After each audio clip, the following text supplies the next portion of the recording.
정체전선의 영향으로 충청과 남부지방에 강한 비가 내리는 가운데 전북 군산에도 호우특보가 내려졌습니다. 비는 낮 동안 소강 상태에 드는 곳이 많겠고 비가 그친 곳에서는 폭염이 기승을 부리겠는데요. 자세한 날씨 과학기상부 신미린 캐스터와 알아보겠습니다. 어서 오세요. 네, 우선 장맛비 상황부터 살펴봐야 될 것 같습니다. 비가 지금까지 얼마나 내린 건가요? 네, 밤사이 충청과 경북 북부를 중심으로 강한 장맛비가 내렸습니다. 특히 충청 지역에 시간당 30mm 안팎의 장대비가 집중됐고요. 새벽 사이에 충남 홍성에는 100mm 안팎의 많은 비가 내렸습니다. 이번에도 좁은 지역에 매우 강한 비가 내리면서 지역에 따라서 강수 강도와 강수량의 차이가 무척 크고요. 장맛비가 강약을 반복하며 소강 상태를 보이는 곳도 많습니다. 현재 레이더 화면부터 살펴보도록 하겠는데요. 현재 동서로 길게 뻗은 강한 비구름이 충청과 경북 북부에 걸쳐 있습니다. 이 북쪽의 찬 공기와 이 남쪽의 따뜻한 공기가 만나는 곳에 비구름의 통로가 만들어진 건데요. 이 서해상에서 강한 비구름이 계속 유입되면서 오전까지 강한 비가 이어지겠습니다. 현재 충남 보령에는 시간당 20에서 30mm의 장대비가 집중되고 있고요. 비구름이 머무는 지역을 중심으로 호우특보도 내려져 있습니다. 전북 북부 지역도 빗줄기가 점차 굵어지면서 전북 군산에는 호우특보가 내려졌습니다.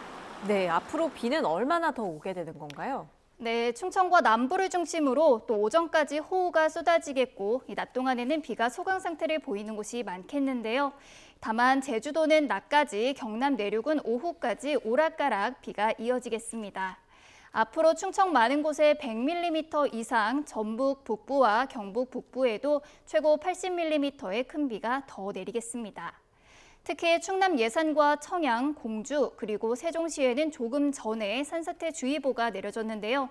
비가 강한 충청 지역을 중심으로 산사태 위험도가 높아지고 있으니까요. 이 지역에 계신 분들은 산사태 정보를 수시로 확인하시는 게 좋겠습니다. 네, 또 취약 시간대인 밤 사이에 장맛비가 쏟아졌는데 이렇게 되면 피해가 좀 더 심해질 수 있는 거죠? 네, 그렇습니다. 아무래도 어두운 밤에는 시야 확보가 어렵고 잠이 들어버리면 문제가 발생했을 때 빨리 대처하기도 어려운데요.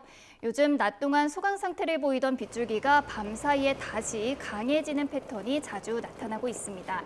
지금 당장 피해가 발생하지 않았더라도 앞으로 장맛비가 계속 예보돼 있기 때문에 언제든 시설물 피해와 인명 피해도 발생할 수 있는데요. 특히 야간에 비 피해를 예방하러 나갔다가 사고를 당하는 경우도 많습니다. 폭우가 쏟아지기 전에 미리 대비한다면 피해를 최소화할 수 있겠죠. 집중호우가 쏟아질 때는 하천이나 계곡물이 갑자기 불어날 수 있어서 야영은 절대 금물이고요. 같은 이유로 하천변 산책로나 지하차도 이용 시 고립이 될 수 있으니 출입하시면 절대 안 됩니다. 또 산사태나 시설물 붕괴 위험이 큰 만큼 위험 지역에서 벗어나서 안전한 곳으로 대피해 주시고요. 하수도와 배수구에서 물이 역류할 가능성에도 대비하시는 게 좋겠습니다. 또 무엇보다 폭우가 내릴 때는 가시거리도 짧고 도로가 많이 미끄러우니까요. 앞차와의 안전거리를 충분히 확보하고 평소보다는 속도를 줄여서 이동하시는 게 좋고요. 시동 꺼짐에도 유의하시기 바랍니다. 네, 비 피해 없도록 조심해야겠습니다. 비가 오는 곳은 많이 내리고요. 비가 오지 않는 곳은 또 무더위가 기승이잖아요.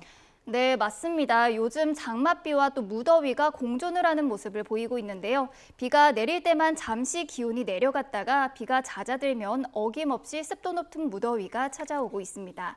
오늘도 예외는 아닌데요.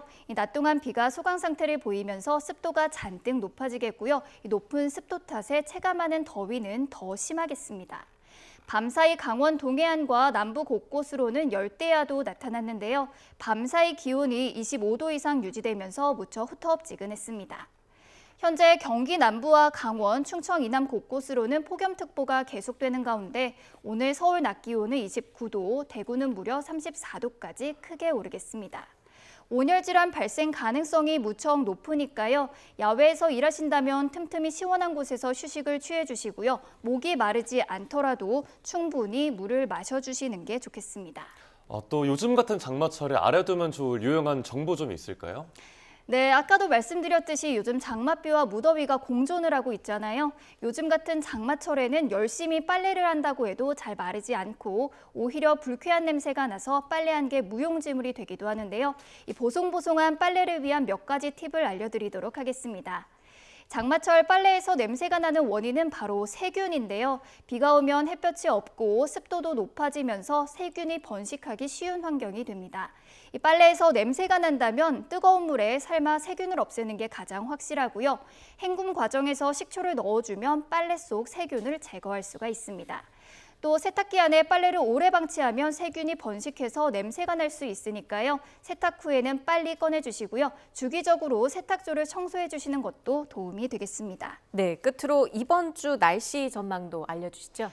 네, 이번 주에도 길고 긴 장마가 이어지겠습니다. 내일과 모레 주 초반에는 다시 중부를 중심으로 장맛비가 내리겠고요. 주 중반 이후로는 남부지방에 다시 강한 비가 예보돼 있습니다. 자세한 장마 전망부터 살펴보도록 하겠습니다. 그래픽에서는 향후 5일치의 예보가 나와 있지만 중기예보에는 다음 주 수요일까지도 계속 장맛비를 예보하고 있는데요. 또 장맛비가 소강 상태를 보일 때는 무더위가 기승을 부리겠고 대기 불안정도 심해지면서 소나기도 자주 지나겠습니다. 앞으로 장마 전선이 남북을 오르내리면서 강한 비를 뿌릴 텐데요. 이 좁은 지역에 강하고 많은 비가 집중되는 게릴라성 호우가 쏟아질 가능성이 큰 만큼 앞서 전해드린 호우 대비 요령을 잘 기억하셔서 피해가 발생하지 않도록 주의하셔야겠습니다. 네, 알겠습니다. 지금까지 과학기상부 신미림 캐스터와 함께 날씨 전망 알아봤습니다. 고맙습니다.